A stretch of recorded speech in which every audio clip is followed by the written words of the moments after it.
إن الحمد لله نحمده ونستعينه ونستغفره ونعوذ بالله من شرور أنفسنا ومن سيئات أعمالنا من يهدي الله فلا مضل له ومن يضلل فلا هادي له أشهد أن لا إله إلا الله وحده لا شريك له وأن محمدا عبده ورسوله يقول الله تبارك وتعالى يا أيها الذين آمنوا اتقوا الله حق تقاته ولا تموتن إلا وأنتم مسلمون وقال يا أيها الذين آمنوا كتب عليكم الصيام كما كتب على الذين من قبلكم لعلكم تتقون أما بعد. Alhamdulillah jemaah yang dirahmati oleh Allah Subhanahu wa taala, kaum muslimin dan muslimat, jemaah subuh Masjid Ar-Rahman yang dirahmati oleh Allah Subhanahu wa taala. Bersyukur di pagi yang berbahagia ini kita semua dapat kembali dikumpulkan oleh Allah Ta'ala pada Ramadan yang keempat, ketiga atau keempat ini, alhamdulillah, untuk sama-sama menjalankan satu di antara perintah Allah, yakni sholat subuh berjamaah. Kemudian satu di antara perintah Allah berikutnya adalah thalabul ilm.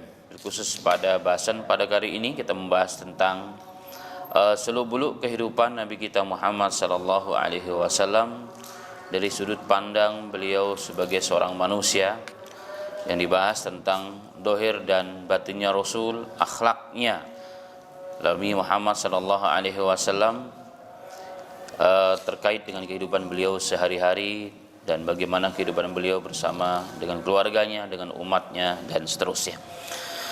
Untuk menyingkat waktu, pada kesempatan yang sebelumnya tadi dibahas tentang pentingnya mempelajari kitab atau bab ini, karena dengan mempelajari Syama'il At-Tirmidzi atau Syama'il Muhammadiyah, kita akan mengenal siapa Nabi Muhammad sallallahu alaihi wasallam sesungguhnya, orang atau manusia yang dijadikan oleh Allah sebagai manusia yang terbaik, yang menjadi suri tauladan, yang telah Allah tentukan dan Allah takdirkan agar menjadi suri tauladan bagi kita, bahkan bagi seluruh umat manusia. Laqad kana lakum fi Rasulillahi uswatun hasanah.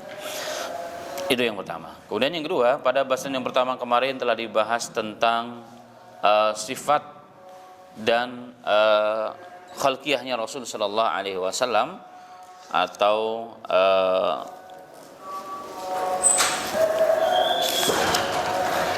sifat Nabi Muhammad sallallahu alaihi wasallam dari sisi fisik, dari sisi ciptaan Nabi Muhammad sallallahu alaihi wasallam telah kita bahas. Bagaimana mukanya Nabi Muhammad sallallahu alaihi wasallam, bagaimana berjalannya Rasul sallallahu alaihi wasallam, bagaimana kepalanya Rasul, bagaimana rambutnya Rasul, dan seterusnya.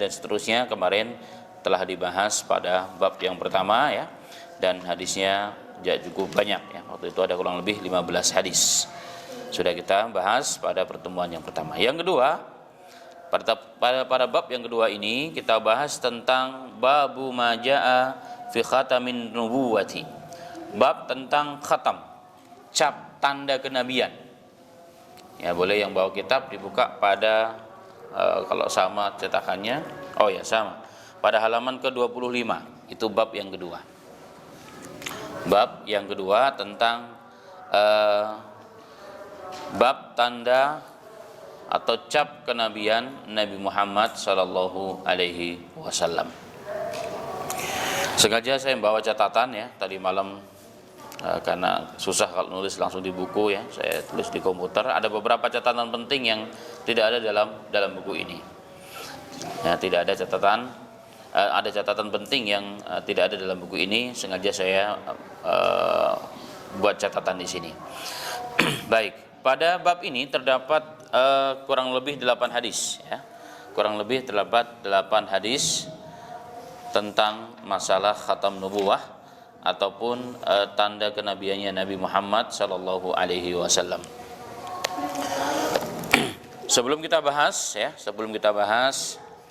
ada satu hal yang menjadi bahasan ulama juga cukup penting dalam bahasan ini, yakni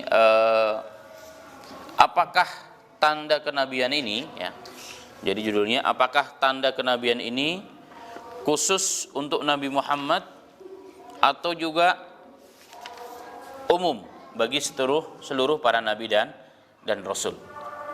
Ini menjadi bahasan ya sebelum kita masuk kepada hadis-hadis yang kita akan pelajari insyaallah satu persatu.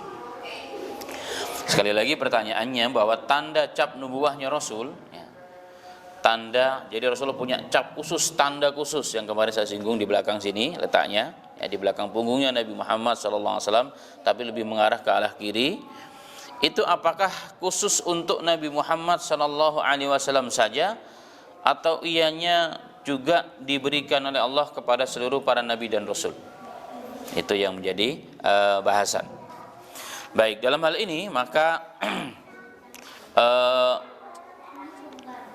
dalam sebuah kitab yang ditulis oleh Al-Imam Al-Hafidh Burhanuddin Al-Halabi, beliau ditanya tentang hal-hal tersebut. Maka beliau mengatakan bahwa aku tidak banyak mengerti tentang ini, tetapi ada isyarat dari hadis Nabi Muhammad SAW yang diriwayatkan oleh Al-Imam Al-Hakim. Yang diriwayatkan oleh Imam Al-Hakim juga disebutkan dalam kitab Subulul Huda war Rasyad Lis-Shalihi Asy-Syami. Diriwayatkan bahwa dari seorang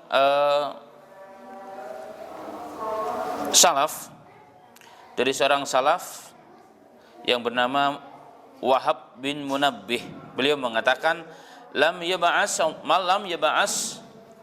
Allah subhanahu wa ta'ala nabiyyan illa waqad kanat alaihi syamatan nubuwah fi yadi yumna.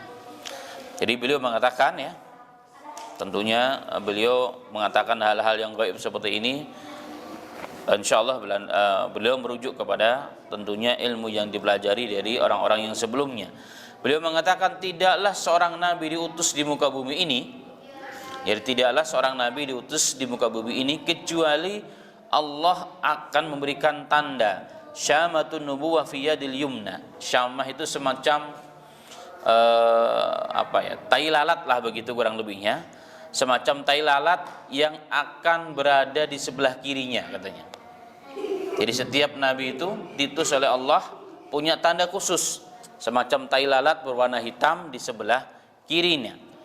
Illa an ayyakuna nabiyyana sallallahu alaihi wasallam fa inna syamatu nubuwwati kanat baina katifaihi sallallahu alaihi wasallam.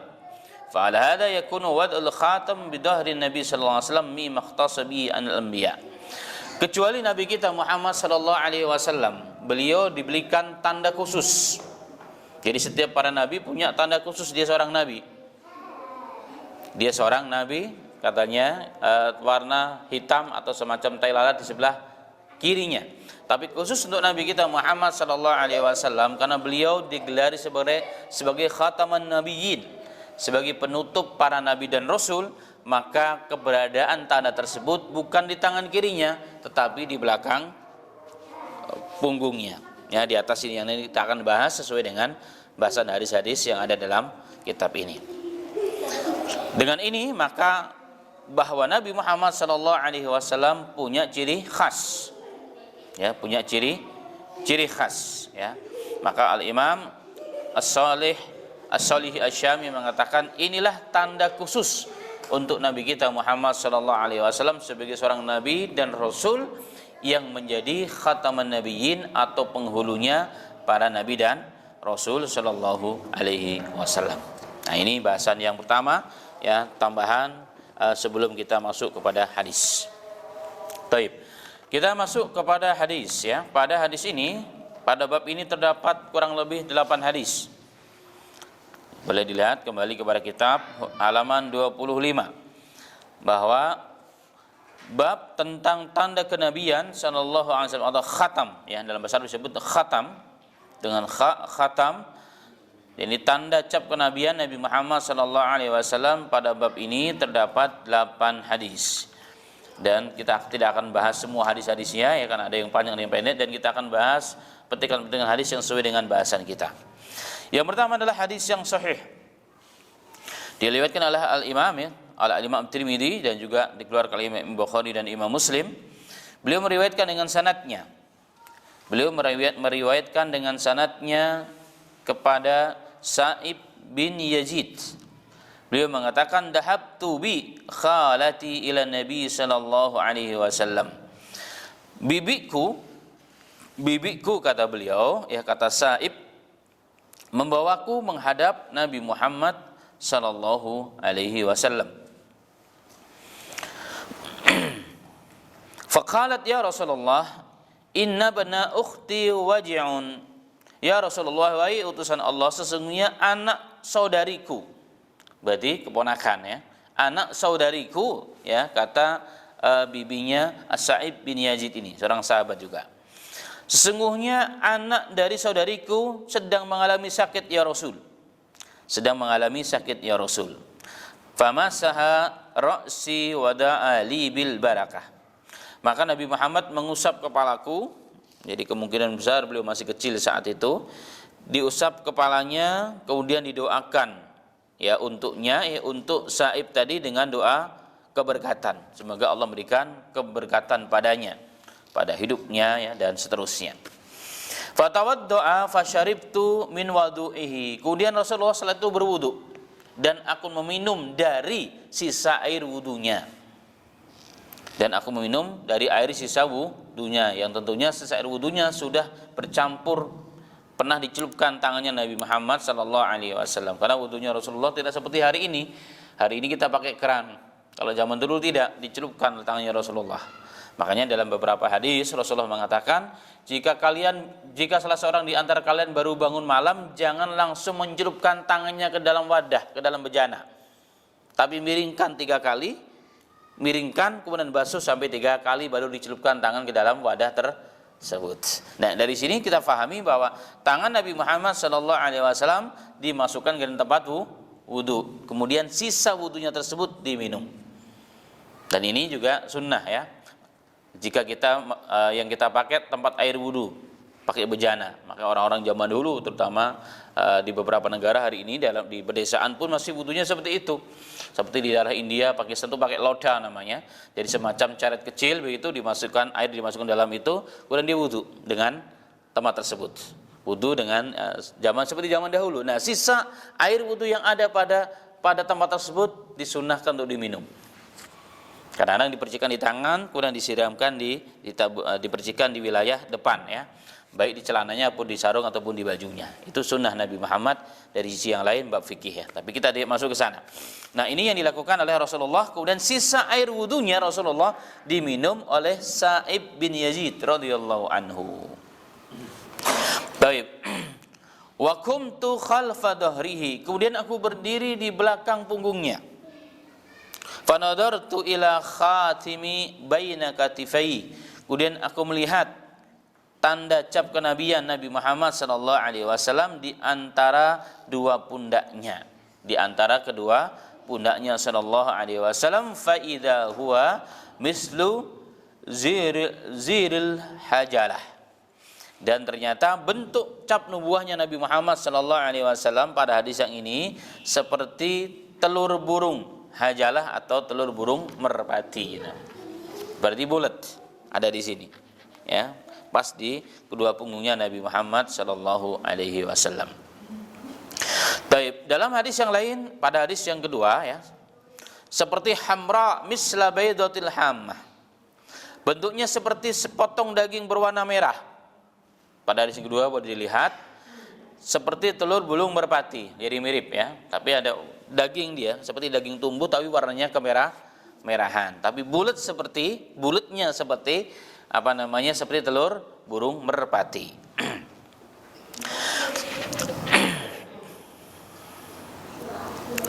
Tapi pada hadis yang berikutnya juga demikian ya. Pada hadis berikutnya juga demikian tentang letak. Hadis yang ketiga tentang letak cap nubuahnya Rasulullah di belakang kedua punggungnya Rasul sallallahu alaihi wasallam. Hadis yang berikutnya juga dari hadis dari Ali ya. Hadis Ali juga demikian tentang keberadaan cap nubuahnya Rasul sallallahu alaihi wasallam. Kemudian hadis yang berikutnya juga demikian ya. Hadis dari Abu Zaid Amr bin Akhtab Al-Ansari. Beliau di sini menyebutkan ya, dari ujung hadis ya.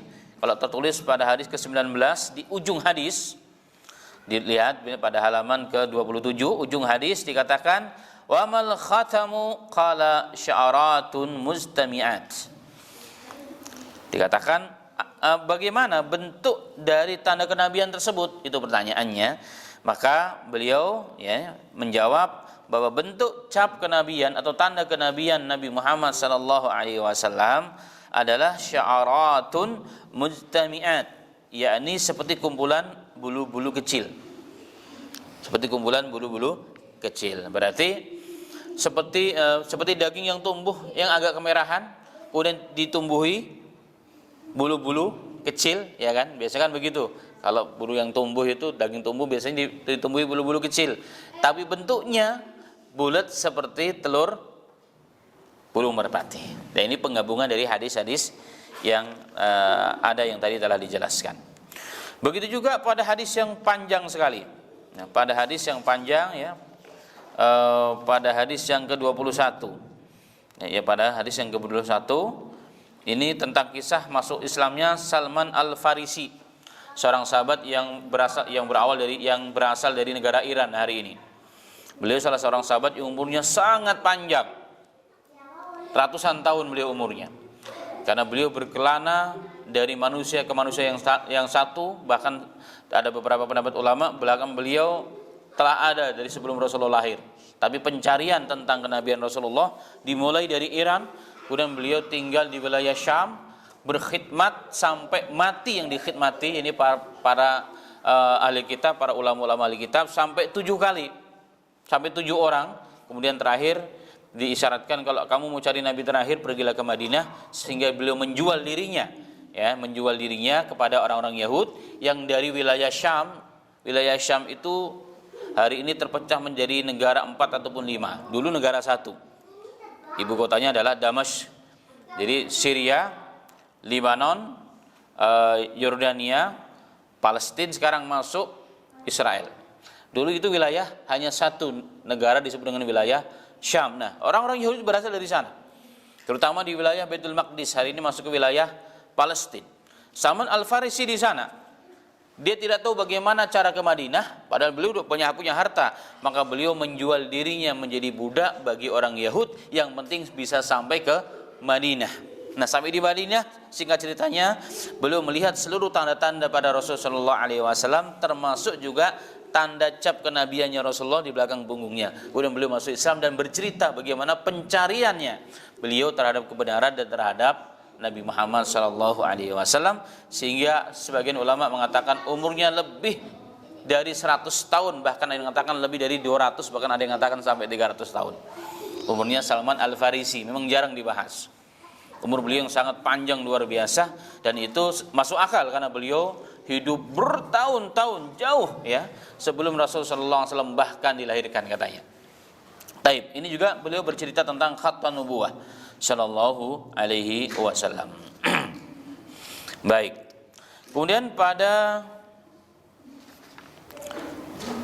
hadis Salman ini, hadis yang ke-21 ini, pada hadis yang ke-21 ini kemudian dilanjutkan pada hadis yang hadis yang ke-22. Itu halaman 30. Halaman 30. Hadis yang diriwayatkan kepada Abu Nadrah Al-Awaqi. Qala sa'altu Abu Sa'id Khudri radhiyallahu anhu an khatami Rasulillah sallallahu alaihi wasallam, yakni khataman nubuwati. Faqala kana fi dhahrihi bat'atun nashijah. Diriwayatkan aku bertanya kepada Abu Sa'id Al-Khudri, seorang sahabat yang sangat terkenal, tentang khatam, cap kenabian Nabi Muhammad SAW. Benar enggak sih, ada apa enggak sih, bagaimana bentuknya?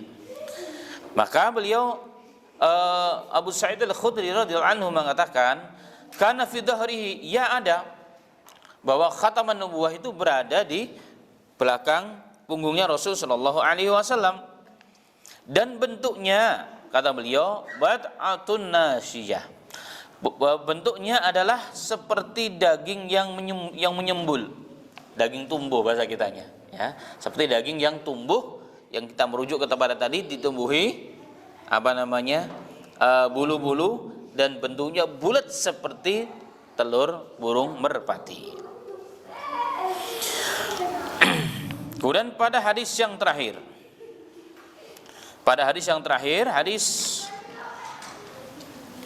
hadis ini juga sahih ya, sahih karena juga diriwayatkan oleh Imam Muslim. Hadis yang diriwayatkan kepada Abdullah bin Sarjis. Hadis yang diriwayatkan kepada Abdullah bin Sarjis radhiyallahu anhu. Beliau mengatakan, "Ataitu Rasulullah sallallahu alaihi wasallam wa huwa fin nasi min ashabihi. Fadurtu hakada min khalfihi fa arafa alladhi urid." Abdullah bin Sarjis, ya, Abdullah bin Sarjis, beliau datang kepada Rasul sallallahu alaihi wasallam dan beliau sedang berada di antara sahabat-sahabatnya Rasul. Di antara para sahabat. Kemudian aku berputar-putar mengelilingi mereka, ingin melihat di belakangnya Rasulullah. Dan Rasulullah paham. Ya, Rasulullah paham apa yang diinginkan. Jadi Rasulullah begitu paham. Tanpa diminta sudah paham. Oh, ini orang mau lihat tanda kenabiannya Rasul. Karena udah biasa Rasulullah lakukan itu. Sudah paham hal tersebut. Karena orang pada penasaran. Karena itu menjadi salah satu ciri yang tertulis dalam kitab-kitab yang sebelumnya. Baik Taurat ataupun Injil ya, tetapi sayang dihilangkan oleh ahlul kitab. Nah, Rasulullah ketika aku berputar-putar tahu apa yang saya inginkan ya, apa yang aku inginkan. Fa'alqa ridaa'a an dhahrihi, maka Rasulullah sallallahu alaihi wasallam melepaskan atau menyingkap ridaknya, selimutnya. Rasulullah menyingkap atau menjatuhkan, pura-pura menjatuhkan selimutnya. Jadi orang-orang Arab ya, atau orang India Pakistan yang mirip-mirip itu, orang Persia, apalagi di musim dingin, beliau akan punya semacam selendang yang besar, yang lebar, yang digunakan sebagai alat untuk pengganti jaket hari ini, jaket. Jadi untuk selimutan, untuk sajadah dan seterusnya. Nah, Rasulullah pakai itu sehingga tidak kelihatan. Tapi Rasulullah paham, ini ada orang yang muter-muter dari tadi, pasti dia mau melihat cap kenabianku. Maka Rasulullah pura-pura menjatuhkan ridaknya biar bisa dilihat oleh orang tersebut. Faraitu mawdi'a al-khatimi ala katifai, dan aku langsung melihat, ya, aku gunakan kesempatan tersebut dengan sebaik-baiknya, dan aku melihat tempat letak cap kenabiannya di Nabi Muhammad sallallahu alaihi wasallam di antara kedua punggungnya Nabi Muhammad sallallahu alaihi wasallam, di antara kedua pundaknya atau punggungnya Nabi Muhammad sallallahu alaihi wasallam. Kemudian beliau melanjutkan kisahnya, misla jum'i hawlaha khilanun ka'annaha sa'alil katanya. Dan beliau mengatakan bahwa besarnya cap kenabian tersebut sebesar genggaman tangan. Sebesar genggam tangan yang ada di sini. Jadi besar sekali, maka bisa dilihat dari agak jauh. Di sekitarnya terdapat tai lalat. Jadi tai lalat paling gede, anggaplah tai lalat yang besar. Nah, sekitar tanda kenabian tersebut ada tai lalat kecil, ya. Seperti daging. Jadi tak ubahnya seperti daging tumbuh. Kemudian beliau mengatakan, lalu aku kembali dan menghadap Rasul sallallahu alaihi wasallam, lalu kukatakan, wahai Rasulullah, semoga Allah memberikan ampun kepadamu. Semoga Allah memberikan ampun kepadamu. Itu kata sahabat tersebut. Ghafarallahu laka ya Rasulullah, semoga Allah mengampuni engkau wahai Rasul. Maka mendengar doa tersebut, Rasulullah orang yang sangat dermawan dan tidak bakhil, termasuk dalam doa. Karena dia mendoakan, maka Rasul langsung balas dengan doa juga. Semoga Allah juga mengampuni dosamu wahai fulan. Semoga Allah juga mengampuni dosamu wahai fulan. Jadi Rasulullah tidak mau berhutang budi didoakan, maka beliau pun langsung kembali mendoakan. Itulah Islam luar biasa. Nah, para sahabat ketika mendengar bahwa Rasulullah mendoakan agar Allah mengampuni dosanya, yakni memohonkan ampun, beristighfar kepada Allah untuk orang tersebut, mereka semua datang kepada orang tersebut dan bertanya, astaghfara laka Rasulullah sallallahu alaihi wasallam, apakah Rasulullah telah beristighfar untukmu? Allah, Rasulullah memohonkan ampun untukmu hai fulan. Faqal, maka dia mengatakan, na'am ya, walakum, untuk kalian juga, ya, untuk kalian juga. Summa tala hadil ayah wastaghfir li dzambika walil mu'minina wal mu'minat. Dan bagi sahabat, ya, didoakan oleh Rasulullah itu adalah kemenangan. Karena siapapun didoakan oleh Rasulullah pasti akan sesuai dengan apa yang didoakan oleh Rasulullah sallallahu alaihi wasallam. Jika Rasulullah mendoakan ampunan untuknya, maka faqad faza fawzan adzima, maka dia telah sukses sesungguhnya, mendapatkan sukses yang besar karena Rasulullah memohonkan ampun untuknya. Dan ini merupakan hal yang sangat dinanti-nanti dan dicari-cari oleh para sahabat Rasulullah sallallahu alaihi wasallam. Nah, dari hadis-hadis yang cukup banyak tersebut, kita simpulkan yang pertama bahwa cap kenabiannya Rasulullah ada, memang ada hak, bahkan hadisnya sangat begitu banyak. Al-Imam Tirmidzi menukilkan hadis tersebut, dan hadis-hadis tersebut juga sebagiannya diriwayatkan dengan hal yang sama dari kitab-kitab yang lain termasuk Imam Bukhari dan Imam Muslim. Jadi cap kenubuatannya Rasulullah memang ada, bukan hanya kisah hayalan. Itu yang pertama. Yang kedua, bentuk dari keberadaan cap tersebut itu berada di belakang kedua punggungnya Rasul. Jadi di belakang kedua punggungnya Rasulullah Shallallahu Alaihi Wasallam, tetapi dia lebih cenderung ke kiri,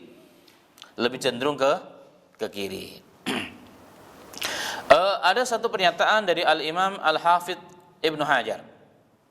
Al-Hafidh Ibnu Hajar Asqalani, kenapa cap kenabiannya Rasulullah itu lebih cenderung ke sebelah kiri, tidak di tengah atau tidak justru ke kanan. Beliau menukilkan dalam kitabnya Fathul Bari dengan kesimpulan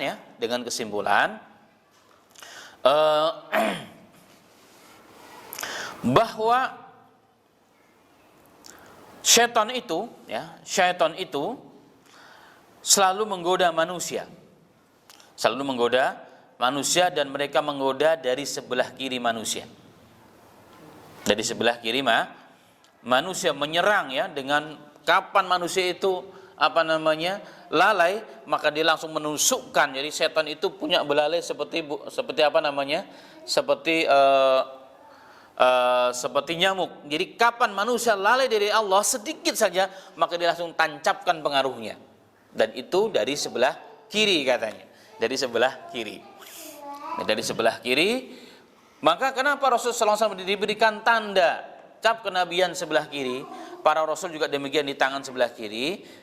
Kata sebagian ulama, itu satu bukti Allah ingin melindungi Nabi Muhammad SAW dari godaan syaitan yang selalu mengajak dan membisikkan manusia dari perbuatan yang jahat. Nah, ini hikmah yang dinukilkan, ya. Kesimpulan cukup panjang sebenarnya, tapi saya simpulkan dari kitab Fathul Bari, pernyataan Al-Imam Ibnu Hajar Asqalani. Beliau menukilkan dari para alim ulama yang lainnya. Sangat fenomenal. Ulama yang jika membahas sirah nabawiyah atau bab tentang Rasulullah pasti akan merujuk kepada kitabnya. Ini Al-Imam As-Suhaili, ya. Al-Imam Suhaili di sini beliau juga menyatakan maudhu' khatimin nubuwati 'inda nuqudul katifi sallallahu alaihi wasallam ala Aisyah. Jadi cap kenabiannya Rasulullah itu di belakang kedua punggungnya, tetapi lebih cenderung ke sebelah kiri. Li'annahu ma'sumun min waswasi syaitan. Karena beliau dijaga oleh Allah dari godaan syaitan, dari bisikan syaitan, sebagaimana umumnya manusia digoda oleh bisikan syaitan. Tetapi ini hanya hikmah, tidak berlandaskan hadis yang sahih, ya. Ini hikmah yang diterangkan oleh para alim ulama. Ini kesimpulan yang kedua, ya, bahwa capnya Rasulullah berada di kedua punggungnya Rasul dan lebih cenderung ke sebelah kiri. Yang ketiga, jika dilihat dari hadis-hadis yang cukup banyak, ya, kurang lebih tadi ada 8 hadis. Antara hadis pertama, kedua, ketiga sepertinya berbeda-beda. Apa yang membedakan? Apakah memang bentuknya berbeda atau bagaimana? Maka ulama mengatakan riwayat-riwayat yang menyebabkan bentuk cap kenabiannya Rasulullah itu berbeda adalah cara sahabat meriwayatkan dan menjelaskan dan apa yang dilihat oleh mereka. Ada yang melihat cap itu dari bentuknya, besarnya, ukurannya. Maka beliau tadi dikatakan hadis yang terakhir seperti genggaman. Dan bentuknya dalam hadis yang pertama tadi bulat, seperti apa? Telur burung merpati. Kemudian ada yang menyatakan lagi di kanan kirinya ada tai lalat kecil-kecil. Ada tai lalat kecil-kecil dan tanda kenabiannya tersebut itu ditumbuhi bulu-bulu kecil. Ada yang mengatakan yang agak kemerah-merahan bulu-bulu tersebut. Sehingga dilihat dari jauh warnanya seperti merah-merah. Bendanya sama tapi cara pandangnya, sudut pandangnya berbeda dan cara meriwayatkannya berbeda sehingga hadisnya begitu banyak. Bukan karena tandanya macam-macam, tidak. Satu tanda tetapi cara meriwayatkan orang itu berbeda. Seperti contoh ketika seseorang masuk ke komplek ini ya, Fortune Bridge ya. Ada yang melihat di sana cakep loh masjidnya. Yang dilihat adalah masjidnya. Ada yang mengatakan di sana yang bagus tuh satpamnya. Lagi dibangun, keren. Ada yang melihat komplek itu bagus, kenapa? Banyak tanah kosongnya. Ya kan, banyak tanah kosongnya, di tempat kami padat penuh semuanya. Ada yang mengatakan di sana orangnya ramah-ramah. Bendanya sama, cuma orang mensifatinya yang berbeda padahal sama. Kurang lebih demikian ya, kurang lebih demikian. Taib. Kemudian yang berikutnya yang tidak ada dalam kitab ini tambahan, kapan cap nubuwah itu ada? Dari semenjak kapan keberadaan cap nubuwahnya di punggungnya Rasulullah SAW itu? Dan di sini ulama berbeda pendapat, tetapi saya simpulkan pendapat pertama ada yang mengatakan beliau punya cap dari semenjak lahir. Ini ada penyataannya, juga ada riwayat hadis ya. Yang kedua, capnya ada itu dari semenjak beliau dibelah dadanya.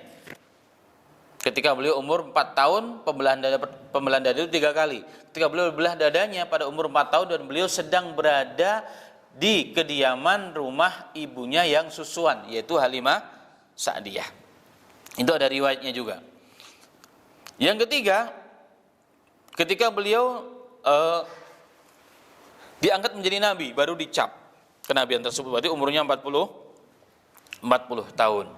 Dan semua pendapat ini ada sumbernya, baik ada yang sahih ataupun yang tidak sahih.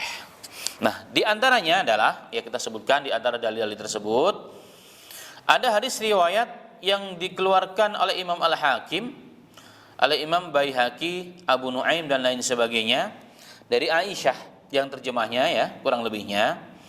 Ketika orang-orang Yahudi, mereka jauh-jauh berhijrah dari seantero dunia berkumpul di Madinah. Jadi Madinah penuh dengan orang Yahudi, terutama di kanan kirinya. Jadi Madinah itu dikuasai orang Yahudi, jauh sebelum Rasulullah datang. Begitulah sejarah dunia. Dan pada saat malam lahirnya Rasul sallallahu alaihi wasallam, orang Yahudi tersebut datang ke orang Quraisy. Dan mengatakan, apakah pada malam hari ini telah lahir dari kalian seorang bayi? Orang Quraisy mengatakan, kami tidak tahu. Maka orang Yahudi tersebut mengatakan, ingat kata-kataku, wahai orang-orang Quraisy, sesungguhnya berdasarkan penelitian kami, malam ini dari kalian telah lahir seorang bayi yang ia akan menjadi pemimpin para nabi dan rasul. Dan dia punya cap di belakangnya sini. Di belakangnya. Maka di pagi harinya orang-orang Quraisy datang, mengumpulkan semua, mereka saling bertanya ketika mereka pulang ke rumahnya, dan terakhir ketahuan bahwa memang ada baru lahiran. Siapa? Ibunya Rasulullah, menantunya pemimpin mereka, Abdul Muthalib, yakni Aminah binti Wahab. Maka mereka datanglah semua ke kakeknya tersebut dan bercerita tentang hal tersebut. Kemudian sampailah beritanya kepada orang Yahud. Maka orang Yahud mengatakan, celakalah engkau. Dan ternyata kenabian telah dibawa bukan dari Bani Israel, tapi dari Bani Ismail. Dari semenjak itulah orang Yahudi sudah mulai sebagian mereka membenci Nabi Muhammad. Ada yang mengatakan membenci setelah Rasulullah jelas kenabian tersebut. Tapi hadis ini sebagian ulama juga mempersalahkan kesahihannya. Tapi intinya ya, ada banyak hadis dalam hal ini. Maka sebagian besar ulama mengatakan bahwa cap kenabian itu ada ketika beliau dibelah dadanya. Ini hadis yang lebih dianggap oleh sebagian ulama ya, termasuk Al-Imam Al-Hafidz Ibnu Hajar Asqalani ya. Beliau mengatakan bahwa kecenderungannya ya kemungkinan besar asbat yang paling besar kemungkinannya kesohihannya adalah ketika Rasulullah dibelah dadanya sebelum pergi dicap punggungnya oleh malaikat Jibril. Dikasih cap ya, dikasih cap sehingga berada sampai Rasulullah meninggal dunia. Tetapi ada riwayat bahwa pengecapan tersebut 3 kali, sebagaimana Rasul dibelah dadanya 3 kali, maka beliau pun dicap sebanyak 3 kali. Jadi bukan dari semenjak lahirnya Rasul. Itu pendapat Al-Imam Al-Hafidz Ibnu Hajar Asqalani. Beliau cenderung kepada pendapat tersebut. Jadi bukan dari semenjak lahir, bukan juga dari semenjak beliau diangkat sebagai nabi, tapi semenjak dicap dibelah dadanya. Ini catatan ya, catatan yang tidak ada dalam buku ini. Kemudian ada bahasan yang berikutnya adalah adakah pada cap kenabian tersebut tulisan? Kan ini ma'ruf. Sehingga kita sering dengar ya, lambang kenabiannya Rasulullah ada tulisannya. Ada Muhammad Rasulullah, kemudian la ilaha illallah dan seterusnya ya. Sir fa innaka mansur, ada begitu dan seterusnya. Benarkah pada cap nabian tersebut ada tulisannya? Bertuliskan, berlogo begitu. Kalau kita di sini alaminia begitu kan, karena pondok pesantren. Apakah ada seperti itu? Karena umumnya hari ini begitu. Yang namanya cap pasti ada tulisan sebagai bentuk logo. Ya. Apakah benarkah itu? Nah, jika kita merujuk kepada pendapat-pendapat ulama-ulama kita, seperti Al-Imam Al-Qurtubi, beliau mengatakan ittifaq ahadits ats-tsabitah ala anna khataman nubuwwati kana syai'an barizan inda katifil aisar qadra baydatul hamamah. Beliau mengatakan dari hadis-hadis yang cukup banyak maka terdapat kesempurnaan, kesamaan bahwa cap kenabiannya Rasulullah SAW timbul dan nampak dan berada di kedua punggungnya Rasul, tapi sebelah kiri sebesar kurang lebih telur burung merpati. Itu kata beliau. Dan beliau mengatakan lam yusbit annal khatama kana maktuban alaihi lafdzul jalalah au Muhammad au ghairu dzalika min kalimat. Tetapi tidak sama sekali ada riwayat yang sahih bahwa cap kenabian tersebut bertuliskan lafdzul jalalah, nama Allah, Allahu azza wajal ya, la syarikalah dan sebagainya, atau nama Muhammad atau yang lainnya. Tidak sama sekali terdapat hadis yang sahih. Begitu juga pernyataan Al-Imam Al-Hafidz Ibnu Hajar Asqalani. Beliau mengatakan tidak ada tulisan tersebut sama sekali, baik tulisan Muhammad Rasulullah atau sir fa anta mansur atau yang lain sebagainya.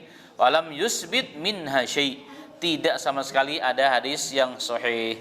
Wala taqtarra bima waqa'a minha bi Sahih Ibnu Hibban fa innahu ghafala haitsu sahhaha dzalika wallahu a'lam.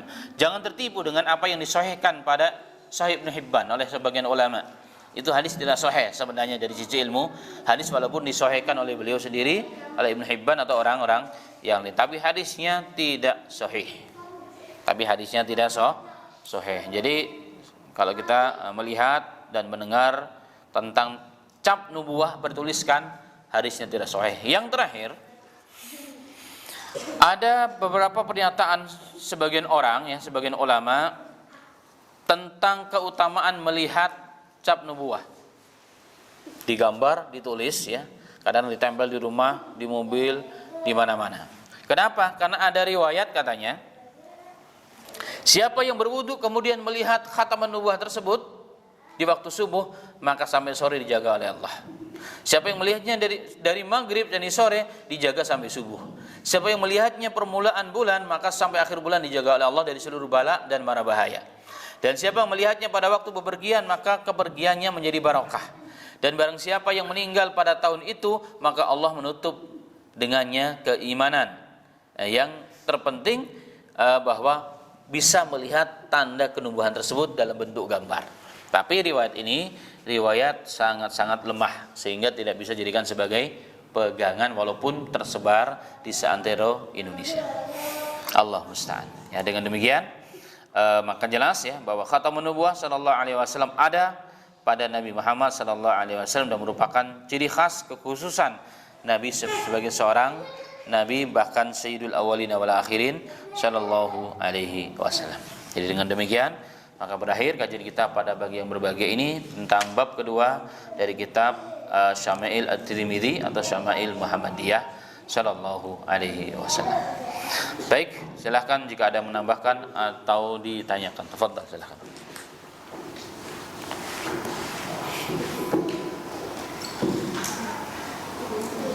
Ada? Silakan.